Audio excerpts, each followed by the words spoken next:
probably heard the word AI coming up 52,513 times since the past hour, maybe, right? And for a good reason. AI is great. I'm using it every day. Our teams are using it every day. And it's completely changing the landscape in everything. How you wake up in the morning, what you ask your friends. You don't go to encyclopedias anymore, right? You go ask ChatGPT, let's see what it says. But especially if you're leaders, if you're coming from marketing, I'll show you how impactful this is. Both on the good side of things, what you can do with it, how you can do more, what's happening right now if you want it or if you don't.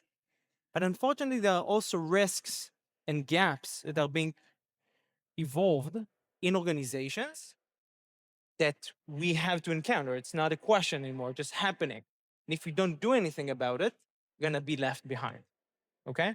We are working with some of the biggest brands in the world, in the CMOs and the entire marketing departments, and we see things moving around very, very, very fast. When I say very fast, I'm meaning one week is something and the other week is something else completely. You started with ChatGPT, what, 3 years ago? Everybody moved to Claude, right? Claude does amazing stuff. But what type of information do you put in? How are you changing things, right? We're going to cover some of that. If you're thinking about it, it has three structures. One is your actual structure of the team completely changes. The job requirement and skill set is completely different than it used to be. And also, the operations are a lot faster. This is generic, right? You would have, if you're a CMO, you would have performance marketing, CRM retention, brand and content, you would have social and so on and so on, and a few people underneath each of those. But right now, you have hundreds of more of additional employees. They're called AI agents. They're all experts in their own field that are doing whatever they want. No oversight. Really, if you ask yourself, do you really know what they're doing? Probably not. You're getting an output that you hope is good. But this is what's happening. Your employees, your people in the team are using ChatGPT and Claude, whether it's agents or just co-workers or co-pilots or whatever this is. It completely changes how the organization is being viewed, right? Now, if you ask and check where's the biggest impact of AI in organization, this is by McKinsey, by the way, it's in marketing and sales. It completely changed how the organization is viewed and what it's doing. And if you're looking at numbers of what actually is happening on the marketing side, so marketing leaders understand that they have to use AI, right? So almost all of them, 92%.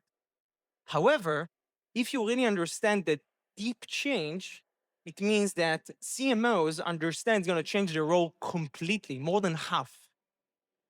However, most executive leaders think that their marketing executives don't really know what they're doing. Okay, only 15% of the CEOs really understand what's happening because it's so fast. Okay, so you can understand there's a big gap between the marketeers that are actually doing it day to day versus the executive that need to understand what's happening. From execution and day to day, looking at campaigns, looking at content, looking and approving, we're switching away to system driven and being proactive. Being proactive means how do you look at things, not at a specific creative or a specific team? How are you looking at this as a strategic view? How are you setting guardrails? How do you make sure things don't go wrong? Because it's so fast, human beings are not physically able to track what is happening. You saw how many people there are? Can you really track that yourselves? The answer is no. If somebody thinks they can do it, I'm going to show you some example of people who thought they can and they couldn't.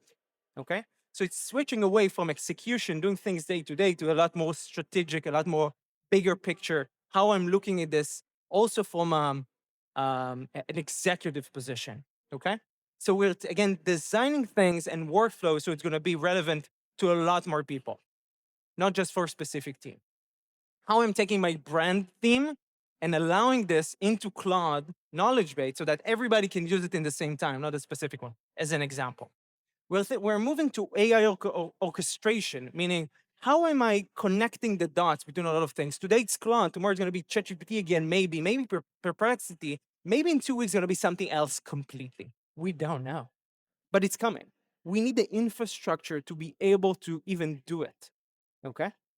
We're switching away to decision intelligence. AI brings a lot of info. Is it good? Is it bad? What do I do about it? 10 years ago, you would write a blog post a day, maybe a blog post every 5 hours. You can create roughly 5,000 blog posts in a minute. Do you even read it? Do you give it to another AI to read it? How do you do that, right? So we're switching away from a specific execution-based criteria to something is a lot bigger than that. How do you do these things in scale? And the last part is you can do a lot more experimentation at a different scale. The person that was just before me talked about experimentation. We're running like 5,000 experimentation, not a day, an hour. How do you record that? How do you actually measure it? What do you do with it, right? And also, 5 years ago, when you put something on your website, you would think that the other side is a person. Right now, it's 10 to 1 AI agents to people. So the ones collecting the data on the other side that you thought is a customer is actually an AI agent that crawls your website, right? So everything is changing is so fast. Let's say you're working 160 hours. Not really, you're probably working a lot more than that, but let's assume for a second. This is roughly what you used to do. 25%, 25% reviewing, 20% pulling campaign approvals, measuring, and so on and so on. It's being switched to this. 75% is going to go to strategic. Why? Because things move so fast, you can have the day-to-day being served to you. You need to look at things in a bigger and more global and just in a different perspective than you used to. By the way, I can talk about this like 4 hours. Okay, we don't have that much time. You're more than welcome to come speak with me about all of that. However, because things move so fast, also the bad stuff that can happen are moving faster than you can track. Right? I'll give you an example. When you give access to your social media, you give it to your people in the team, right? You have somebody who's running your content, you give them access to your Meta account, and he goes and creates the content. Now, if this person uses AI agents, you're allowing those AI agents to get access to your socials. What happens if they decide to post something? What happens if they decide to post the wrong thing?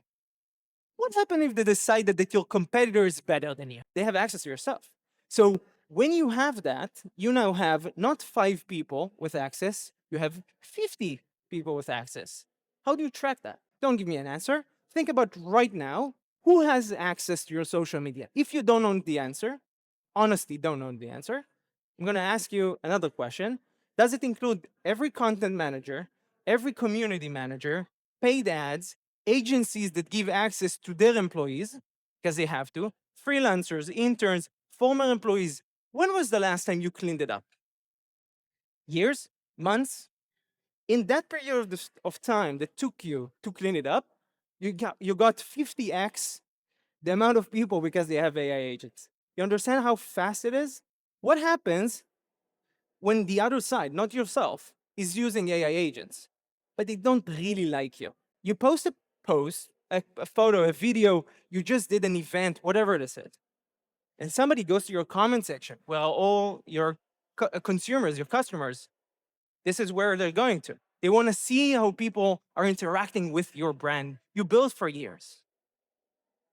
And now they want to take those traffic away from you. So they're going to use a lot of tactics to do that. How do I do it? I create an AI agent, creates 50,000 accounts, fake accounts, and I go and spam the hell out of you. I'm going to say that your product or your services was, pardon my French, shitty.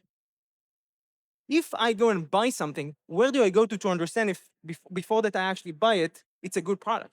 I go to socials. I go to reviews. I'm going to see how other people interacted with it before. If everything there is bad, will a new customer actually buy it?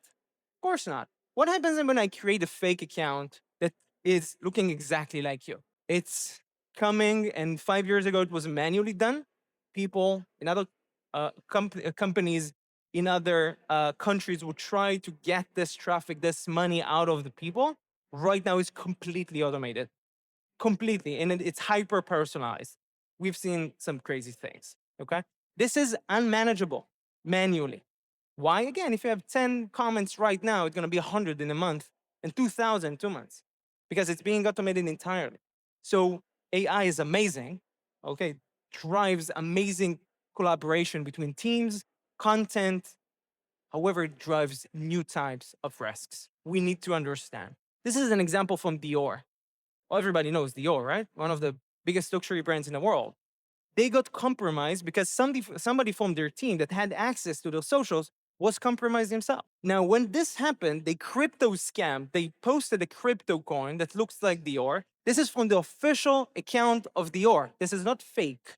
So if I'm a luxury brand lover, right? I look at this and Dior is promoting a crypto with their name, I probably would buy it. And because it's coming from their own account, this is official. Who are to blame? They stole 1.7 million pounds in 20 minutes. Who are to blame? Of course it was Dior because it came from Dior. It wasn't a fake account. Oh, it's supposed to be on you. You should have understood. Of course not. This is Dior posting this. This is an example. This is another example from an agency that used to have access to the NFL and almost all the teams. The agency's employee got hacked, and through him, they got to all of their socials. All of these got hacked in the same moment because of type of access. Now, multiply that by 50 with AI agents, right? This is happening right now. This is real life examples. So when you understand that, you have new jobs, new things you need to do. One is to understand that you own the brand integrity. It's on you if you want it, if you don't. Second thing, you are the owner of your digital assets. Meaning if something is up, you're the first phone call. Again, if you want it or if you don't. We see it happening right now. And the last part, you need to understand what AI is bringing to the table and what type of interpretation you get out of it. When they create 50,000 blog posts, it's on you what they put in the internet. It's your brand. It's your output. You need to be able to control that in scale. This is a framework. Take a screenshot. Everybody took a screenshot? Okay. This is 5 questions. Also take a screenshot of that. If you don't know the answer to any of these, come and speak with us. Why? Because this is something you need to solve right now. And the last part, we collaborated with DMWF because they're so great to do a free audit. Okay, free audit just so for you to know what's happening right now in your accounts. Okay, this is completely free. You just get a full understanding of everything.